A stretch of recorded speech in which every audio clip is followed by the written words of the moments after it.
oo kuullut tätä biisiä koskaan, joten tuli tänne kävelee aivan sama, mitä ei oo todennut. Että sulla on nättejä tatskoja, tiedätkö mitä? Tossa on sellainen tyyppi, joka voi tehdä niitä sulle lisää.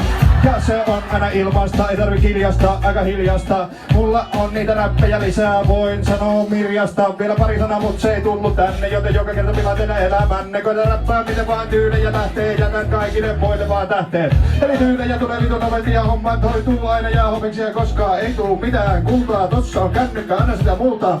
Eli voidaan kuvata nyt nätit hyytote kuvassa.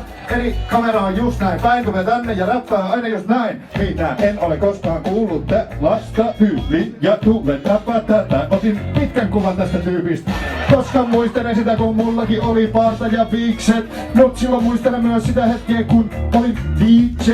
Tolle jo karhu vaan sillä on kaljus, siltä se ei oo tajutakaan paljon. Ja sieltä ne tytöt lisää hymyä, missä ne kauniit naiset lymyää. Laittakaa käden vaikka heti ylös.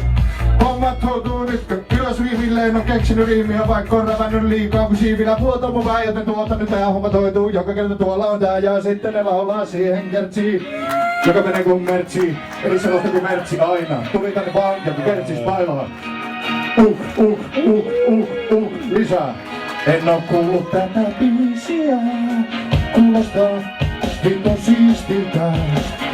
Tuo laittaa facepalmin, joten otetaan siitä viimeinen sitten sulle alvit tästä, koska kannattaa käyttää sun vakuutus. Saat rahaa, jota oot aina halunnut. Hei!